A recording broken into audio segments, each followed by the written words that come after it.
Hello, and welcome back to another episode of the School of Self-Worth. I'm your host, Nicole Song. Today's episode is such a good one. It is packed full of useful information to change how you think about money. I am so excited to introduce you to Shang Saavedra, the author of Wealth is a Mindset and the CEO of Save My Sense, a nationally recognized personal finance expert. Shang finished saving for her retirement by the age of 31 and is America's leading expert on saving for retirement with joy. She offers so many incredible ways to think about money differently. You do not want to miss everything that she has to share. Before we get started, if you are a high achieving Asian American corporate leader who wants to feel valued and visible so you really know you're stepping into your full potential at work, DM me visible on Instagram at Nicole Song. I've got more details for you over there. Okay, friends, let's dig into this episode. Shang, it's so great to have you on the School of Self-Worth. Welcome. Thank you so much, Nicole, for having me.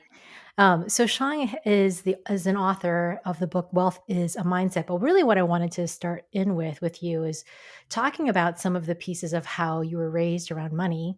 And we were just connecting before the call about like there's just really interesting stuff that can come up culturally when you grow up Asian American around money. So I would love to hear your story. And then I feel like we'll have some super meaty stuff to dig into from there. Yeah, I remember when I first shared about how my parents approach money with me, everyone's like, "Oh my gosh, that is so Asian." So hopefully you'll relate. Yes. My parents and I immigrated to the United States from Europe when I was 10, and before that, it was from China. So basically, I left China when I was 3, moved around Europe, then to the US. And by the mere fact of being immigrants with not a lot of support, no village around them, no community, my parents were just very frugal. They avoided consumer debts. They just basically said, "Hey, if we don't make the money, we don't spend it." And growing up, you're not super aware of that as a child until you start seeing other people have things that you don't. So it wasn't really until I was a teenager when I was like, "Huh, my parents don't seem to have a lot of money." So I kept thinking we just didn't have a lot of money. And so, to my huge surprise, even though my parents had told me, you're going to have to figure out how to pay for college, you're going to have to apply for scholarships, you have to study well. So, I was just constantly under the impression that I'm going to self fund college. And it wasn't until when I finally started applying to college, my dad said, actually, we do have a college fund for you. Don't worry about it. I was like, Surprise. whiplash. But I was like, Yes. okay, that's Asian parenting. Like, don't like manipulate Yes. you into a situation by like literally lying to you. And then so that was when I realized, okay, I think that's the result of my parents being frugal, is that by being frugal, you can save up for stuff. And so that was really helpful because starting with my very first paycheck after college, I'd always made it a priority to save and then also invest a portion of everything that I made. And that was a huge part of what led me to having finished saving for my retirement by the time that I was age 31. I'm 40 now recording the podcast, but I reached that financial freedom when I was 31 years old. Yeah, and that is such a fascinating story, which I'm also really interested to share more with our listeners. But going back to like that frugal mentality and just really like, what do you feel like it taught you in terms of, I mean, both good and challenging, right? Because there's some pieces of that I think for all of us, it's like, how do you start to extricate yourself from some elements of it? And then some elements of it are like, financially responsible and helpful. It's I think what's culturally relevant across many people from Asian American descent and also from immigrant households is that there there may be an avoidance of risk growing up in your Mm, household. Especially if you yeah. think about it, your parents likely, if they were the ones who immigrated, they took the biggest risk of their lives, leaving behind everything that they knew. And to do that, they want a better future for their children, us. So they don't want us, their offspring, to do the same amount of risk that they've done. And I think Mm, that is why we often get pushed by immigrant parents to pursue stable jobs, high paying jobs, to pursue education, and also to avoid risk taking, which I find financially, when I speak to other AAPIs, results in people actually avoiding some amount of healthy risk taking that they actually need to get financially ahead. And this could include investing, because oftentimes people think, immigrant parents think that the stock market is like a place to gamble. Um, and also I've seen some people be too afraid to invest in their own careers. Like they don't For think sure. about, thinking a little bit outside the box, or getting coaching, or even going for a career that maybe isn't like cookie cutter fit to their own personality, because they might not like think the risk is worth taking. It's so interesting what you say about risk because I also think that too. Like they took such big risks and then they're like, don't do what we did. But then, and then they're telling us to like stay safe, pay everything off, and all of those things. And I'm interested to like what you were saying because then sometimes there's like a lack of risk taking.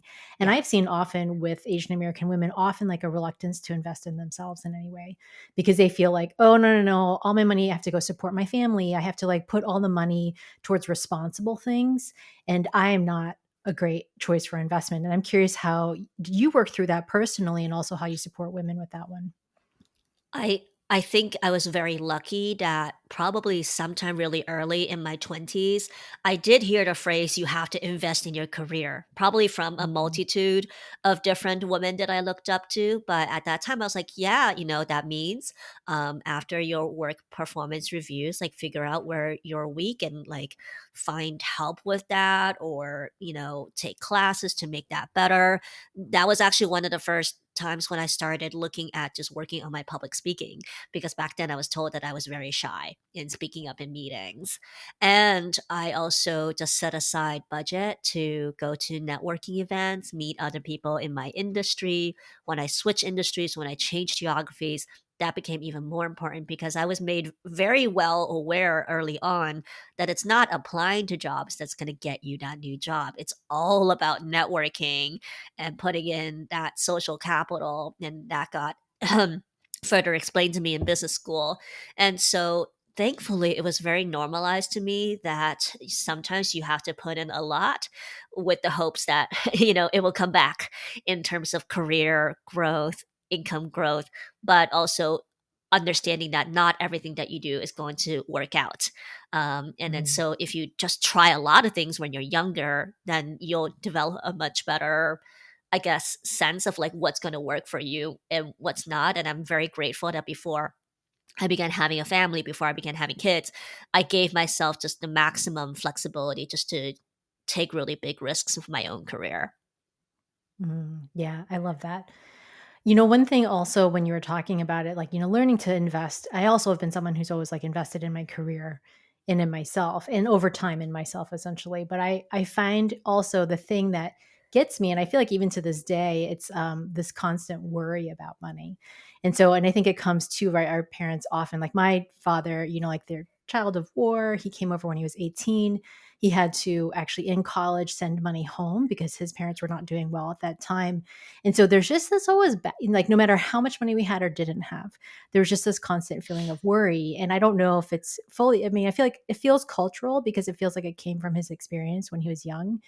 And I'm curious about that for you. Like, how do you start to address that or look at that? Because the bank account is one thing. And this is where your book starts to dig in like, well, how do you think about money and how do you let it not be something that takes over or drives everything that you're doing?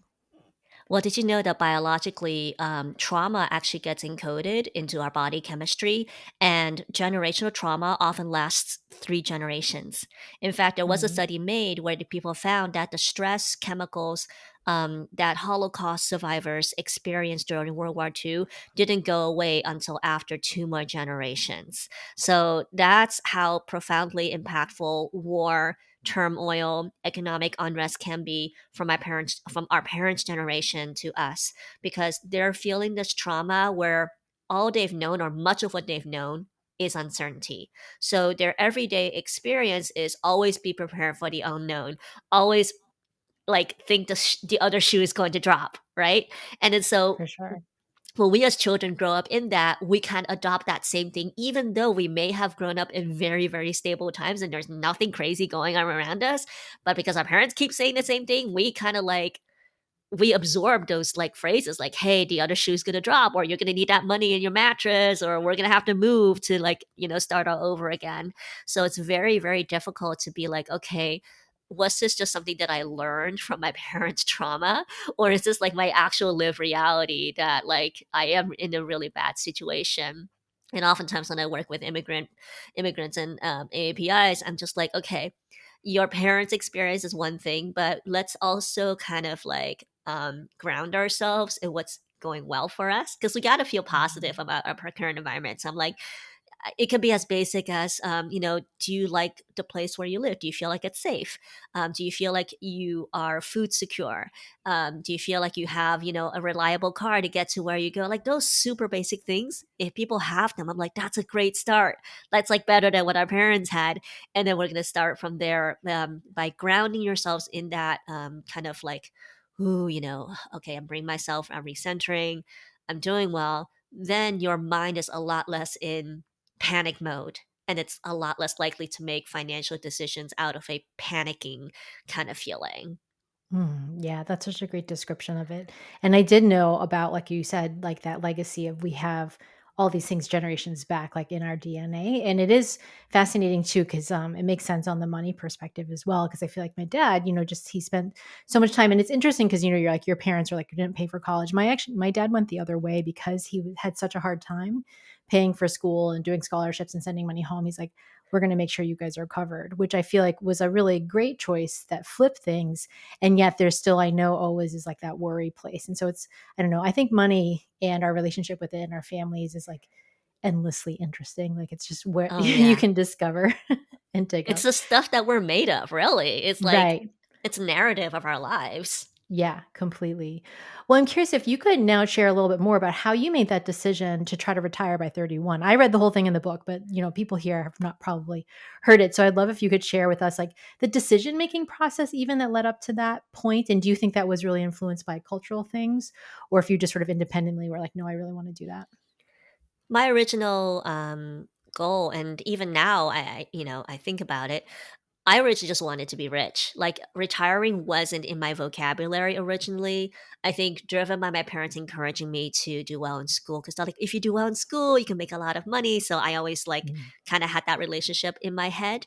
And that was the original goal. And when I go to an Ivy League school like Harvard, you can't help but think like this is supposed to be your destiny. You're supposed to just make a lot of money. And then so I went on to, at that time, management consulting just was the best fit for my personality and what I could do, and it paid really well.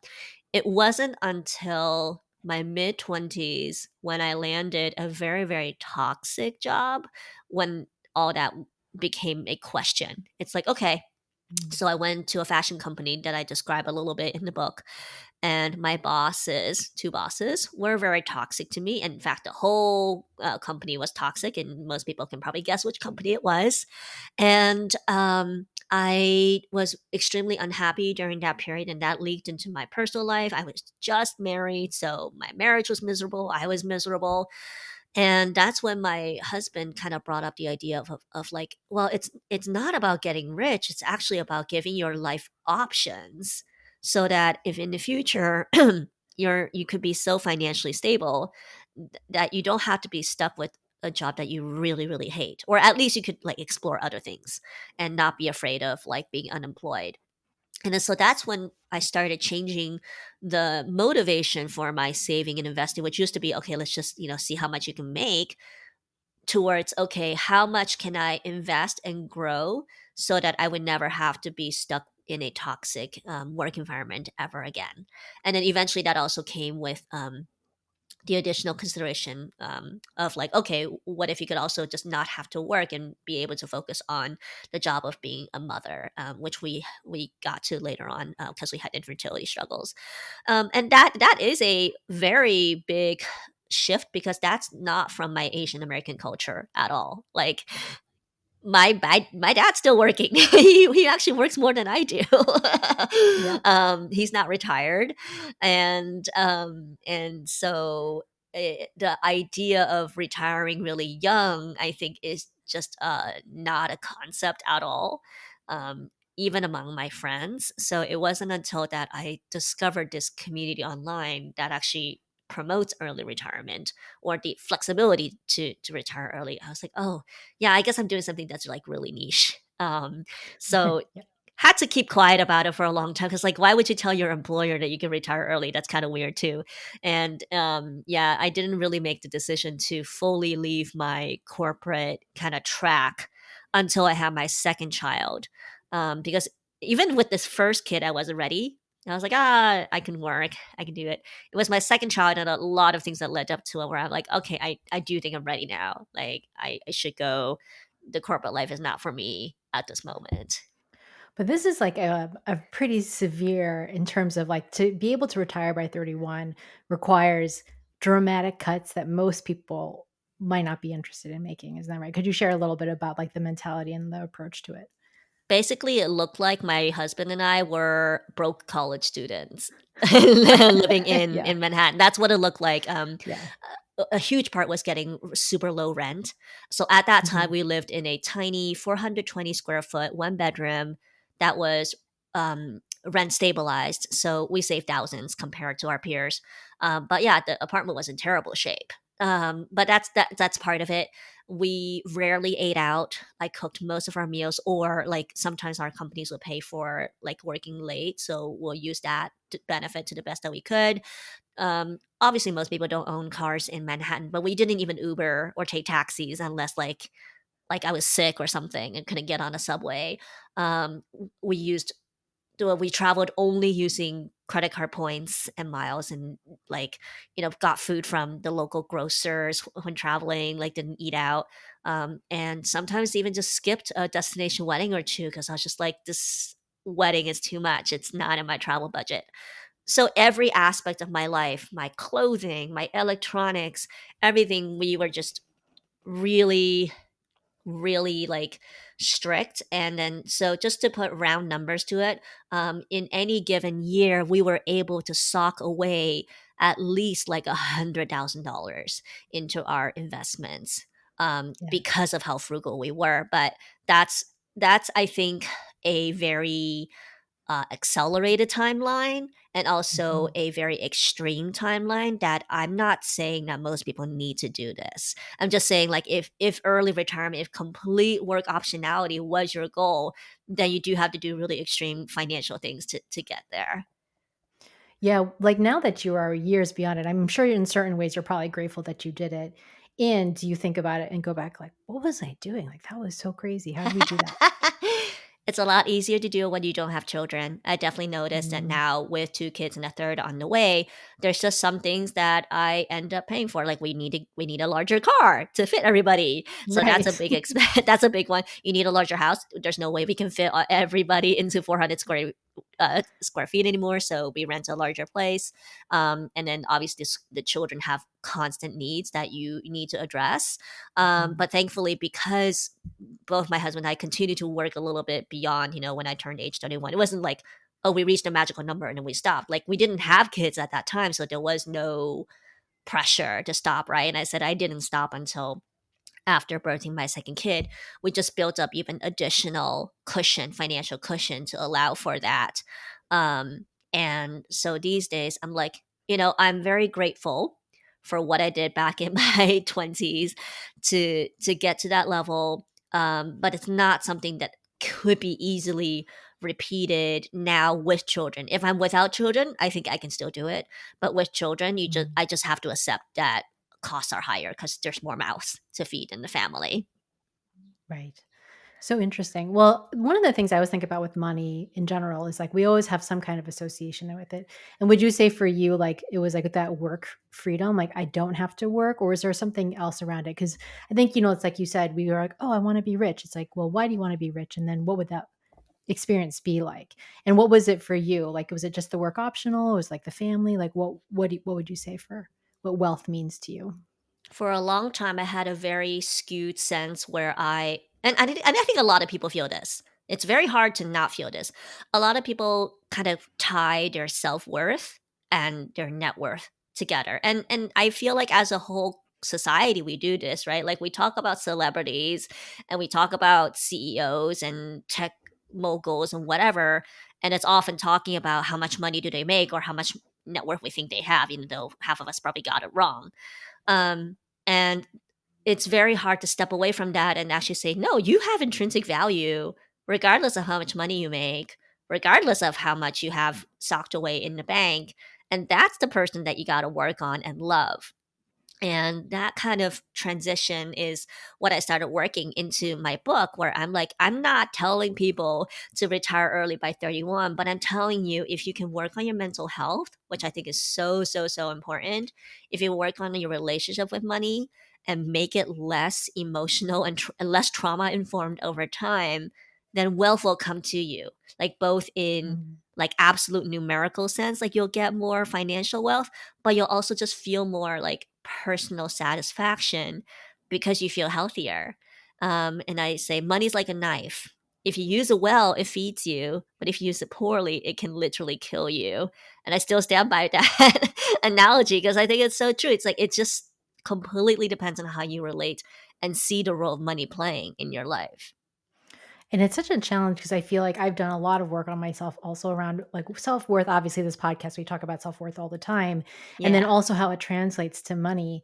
And then I feel like sometimes too, then people still get like you work on it a bunch and then you can still get hung up on like the number in the bank Yeah. of like how much do I have or do I not have? And like what do you do for yourself? Because obviously you've done a lot of work like that. And I know you always have obviously the money that you had for the retirement piece, but there still must be days where your like bank account reflects something and it can bring something emotional up or some challenge. Like what do you do in those moments? I found that I get the most emotional about money when I'm also unsteady mentally. So, for Mm. example, I find myself, I had two bouts of postpartum depression and anxiety with both of my first two children. I didn't know what it was the first time. I really didn't. So, thankfully, the second time I was able to identify it more. Now, looking back, I realized I did a lot more online browsing and maybe I am very controlled in my shopping, but I found I was doing way more online browsing because I was depressed and I needed like some kind of dopamine thing, and online browsing was really fulfilling that. And I also noticed these days, I'm entering my third trimester of pregnancy. It's literally a time where I don't feel like moving and getting out of the house, and that's going to mean less social interaction. Whenever I have less social interaction, that doesn't, and I'm an extrovert, so I do have a cup, like a socialization cup that needs to be filled. And whenever I see that cup being a little bit thirsty, I also notice that in general, have a less in general, I have a more negative relationship with everything that's related to finances in general. Mm. Like I get more annoyed when things break and I have to use my funds to fix something. I get more annoyed and I try to throw more money to solve a problem instead of like slowing down, thinking what's the actual problem that you're trying to solve. All of that. So yeah, anytime that I notice my emotions and my mental health going negative, I know that it's going to come out in my money behaviors. And so similar to what I share in the book, I still have to come back and be like, Sean, okay, what's this underlying mental issue? Are you working on it? Are you holding yourself accountable? Are you surrounding yourself with the right experts and community to help reset your mental state? And I say that it's going to be an ongoing battle for the rest of my life because our mental health goes up and down all the time. It can be triggered by random things. So being in tune with my mental health is sort of my kind of like daily like to do. Like I have to do this to Mm. keep myself a healthy person. Well, there's 2 things I feel like that are so important that you were saying, like, first, like, understanding what your things are around, like, what do you do? Like, I'm also an online shopper, and so then that's what comes out. Like, if I'm feeling stressed, I will totally just start shopping, and one thing I was already trying to do, I think, when I read your book is, like, adding more friction to my shopping because we have such easy, like, access to Oh everything gosh, yeah. these days. It's, like, crazy how easy it is. But I remember one time when I was going through my divorce and I was like online shopping, I play in an orchestra and like in orchestra, which is a time you like literally don't even have your phone out. And Yeah. I like noticed myself like scrolling and I was like, what are you doing? And it was because I had this like unaddressed stress around my divorce that was Yeah. like coming up for me in that moment. And it was like a really fascinating connection that I saw at that time. So I'm with you on that piece of it. And then the other piece of it that I think is really interesting, and I'd love for you to talk about a little bit more, is like people have this idea that when you have a certain amount of money, you never have to think about money.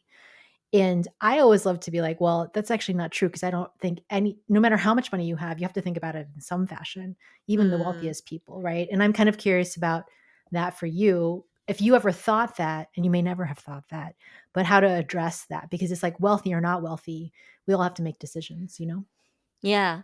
Yeah. I do think that a lot of things come easier to me, and that if bad things were to happen to my family, or if we need to put out a large amount of money at any point in time, it's a lot easier for me to do that compared to a lot of other people. Like, Yeah.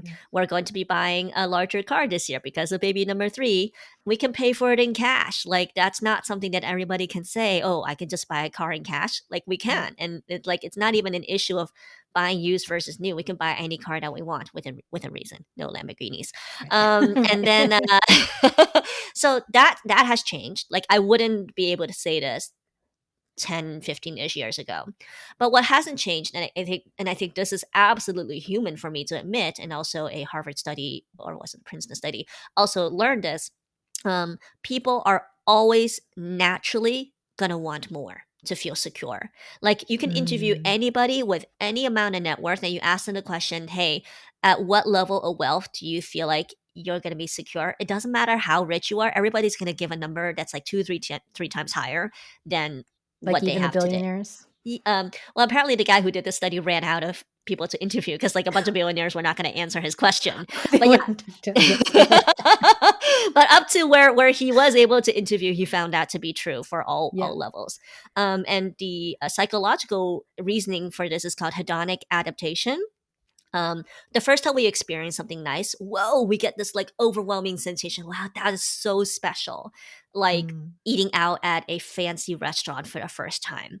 But if you go back to that restaurant, the second time they eat out at that restaurant doesn't feel as good as the first Totally. time, because your body kind of like adjusted up towards this like new level of comfort or luxury or whatever you call it. So it's very natural for everybody at any wealth level to be like, I want more. And that's where it's so important to reground ourselves. And sometimes I even have to like reground myself, like, hey, Shang, do you like where you live? Is it safe? Do you have a safe car to Mm. get to where you got to go? Are you feeling full 3 times a day? And I was like, if I don't reground myself like that, then I think I could very easily become somebody who um, is out of touch. Like, we do see a lot of wealthy people who are out of touch with reality. And I think it's because they haven't done the work to be like, I actually have a lot, and I am wealthy, and I can do a lot of things, and I should be very grateful for that privilege. And it's building in that gratitude exercise that allows me, or at least I hope it allows me, to not come off as somebody who's like very entitled. Yeah, that makes so much sense because I agree because I feel like, you think about when you were in your 20s and like in that or that college age era, and you totally were fine with like how you ate and how you lived in like little cheap apartments and you're just like, no big deal. And then you get older and you're like, well, my house isn't big enough or it needs to be nicer or I haven't upgraded my kitchen yet, and like all of those things come into play. But then if Yeah. you had that, then you'd be like, oh, well, like, is this kitchen big enough? Maybe I need a bigger one, right? Like it just like you said, it goes on and on and on.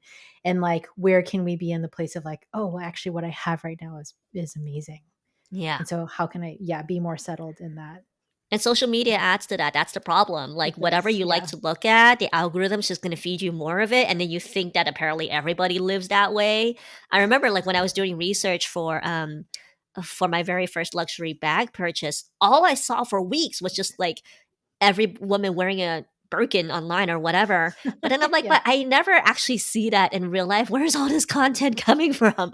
So social media can also really warp our sense of like reality. Well, you were sharing on social media like how you were shopping for like a luxury bag, and that was like a whole thing for you, right? To like Yeah. make that choice.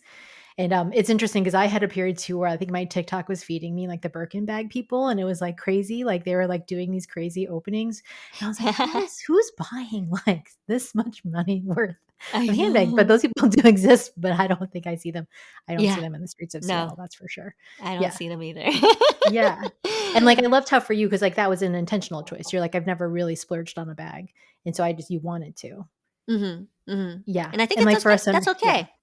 yeah, totally. I've often noticed that for especially for immigrant people, where we grow up and see our parents being so frugal, it could go either way. You could, as an adult, rebel against that and just be like, okay, I'm going to spend a lot more. That can happen. Right. Or you could inherit the same mindset from your parents and be like, I'm also frugal because I maybe feel guilt, or like I don't feel like Mm, it's right to spend on luxury for myself, and maybe sometimes you want to like send money to your parents, or likewise, send money to your family, to help out with that. And I'm like, you know what? All those feelings are super normal. Like they're very normal to have. So what comes down to it is, it doesn't matter what the world thinks of how you spend. It's like, are you mhm, okay with it yourself? Like, are you at peace with the decision making that you've made to date?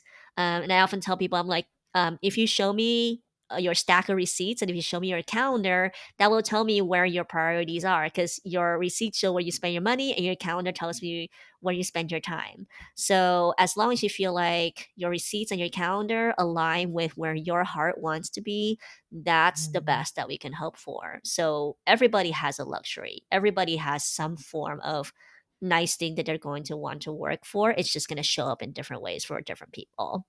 Yeah, that's so well said. I mean, I have a pretty spacious calendar generally, like for work even, and I'm like, this is nice. Like that's why I work for myself, and like that's a luxury, right? To have time. Exactly.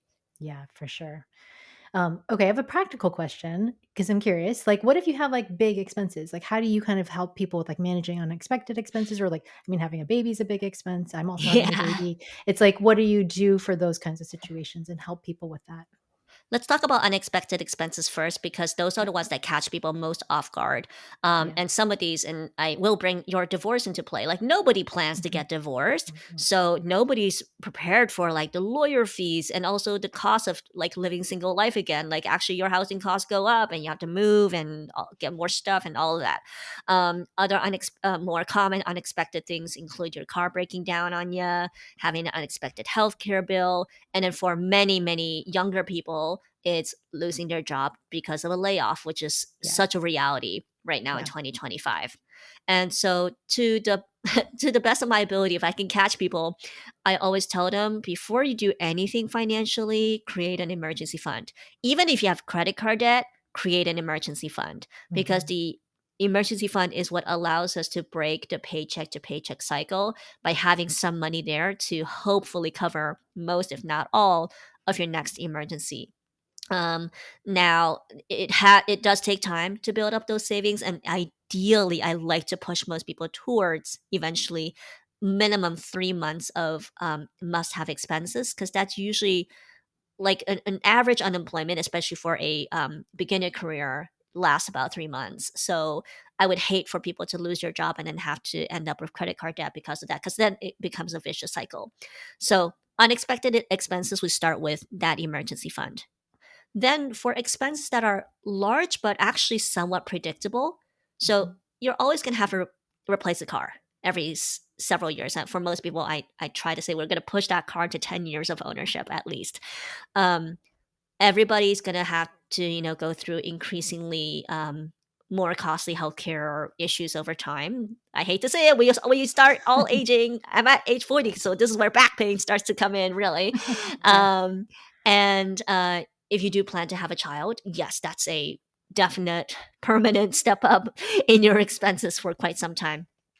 But even like changing in an appliance, whatever, I like to use the same method that Affirm and Afterpay do it to us now psychologically, which is to break that big number into smaller numbers. Okay, Mm, so let's say your next car is going to cost you $40,000, and let's say you don't want to do a car payment, like you actually want to be prepared for it.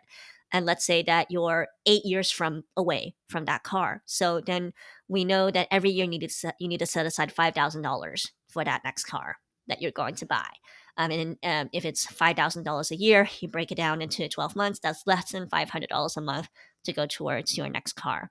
Or if people want to go on a nice vacation, and let's say your vacation next year is going to cost like $3,000, and we have a couple months to save for it, then I'm like, we're going to start that vacation fund now. So we're going to break down, $3,000 called over 10 months. Let's say you have 10 months until your next vacation, then $300 a month goes into that vacation fund so that your vacation will be fully funded by the time you take that.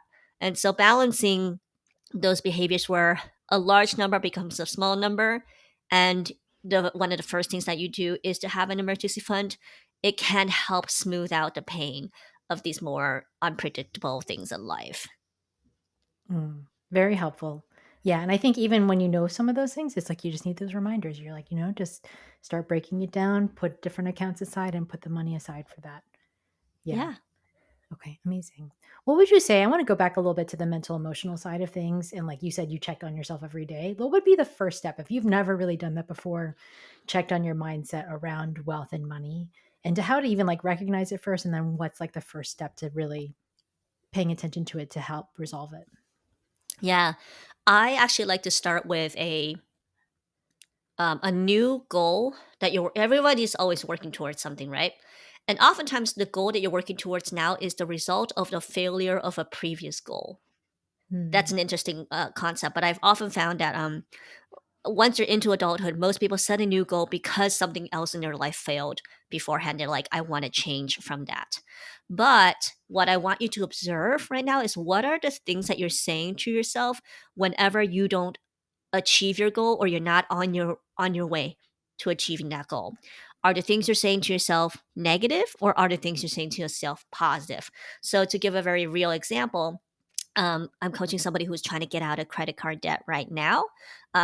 They overspent the last month again, and are they saying, oh, that was not the best thing that I did, but I can do better, I'll move on?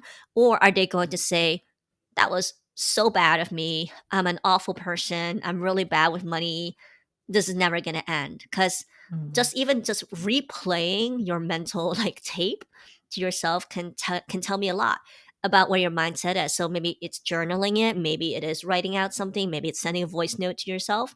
And when you hear it or see it actually written out, and you can see how negative it is, then you actually have to come up with a positive counterphrase to it.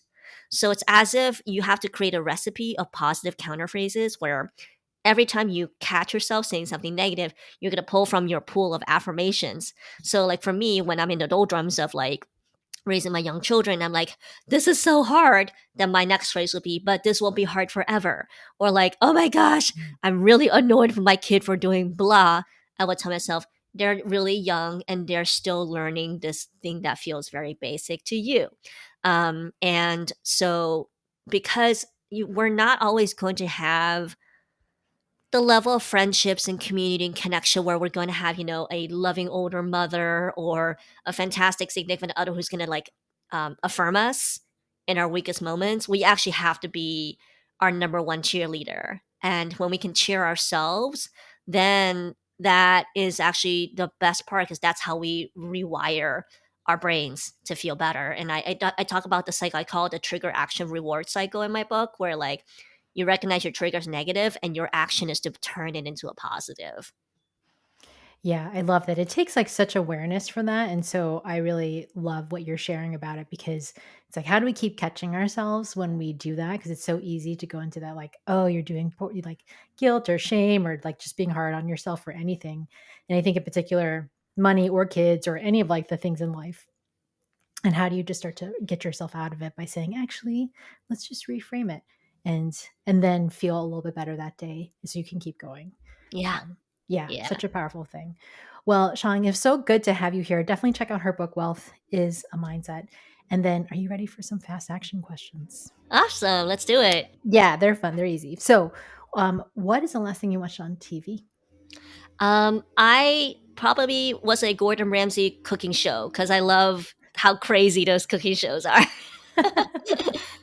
So fun. So fun. Awesome. And then, what is on your nightstand? A box of tissue because I have major allergies.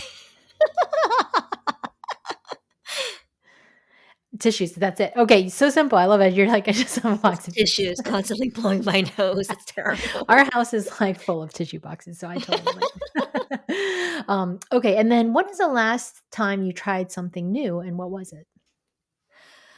Well, this whole entire first 5 months of this year have been me trying to think about, okay, what is it that I'm going to need help with when I have a third kid, because I do think it Mm. adds a lot more work.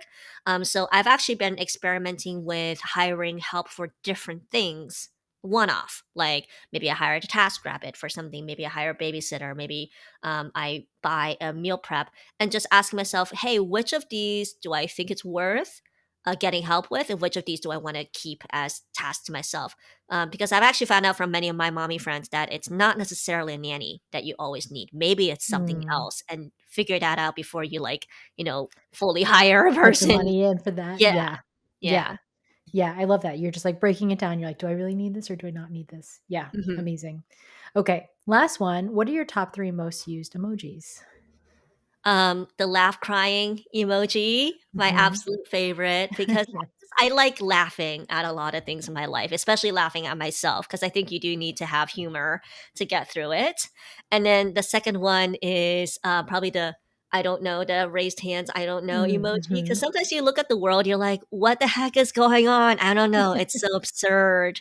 And then the third one is probably drooling, face, because I'm always talking about food. I love talking about So food what's the last everything. thing you drooled over? Like, what was the last thing you're Oh, like, "Oh, cream that looks so puff. I bought, delicious?" I'm so overpaid for it, but I got a cream puff this past weekend. I've been craving it, and it was like I probably ate it in 2 bites. I was like, "You just ate 2 bites and it was $5," but it was so worth it. I totally get hung up, like, I get the TikToks with, like, the fancy desserts in, like, LA and New York, and people who are just, like, eating all these, like, fabulous things, and I'm like, "Oh my gosh, that looks so good," but I can't eat them because 'cause they're not in Seattle. So, I would be in that same drooling Yeah. emoji place as you. Well, Sean, it was so amazing to have you here, and this conversation is so valuable. What's the best way for people to find out more about you or learn about you? I mean, we're gonna link the book, but what's the best, like, social media handle for you or location? Yeah, I'm actually active on both Instagram and YouTube, so it's the same username. It's Save My Sense, all one word. So if you DM me or comment on either channel, I probably should get back to you. I like to have a lot of fun and see where people are coming from. Amazing. Well, thank you so much for sharing all your wisdom and just like lightness and just ease honestly around money and wealth. Cause I think that's what most of us need is like we just to feel simpler and easier. So thank you for breaking it down for us today. And it was so great to have you on. Thank you so much, Nicole. Appreciate you having me on the show.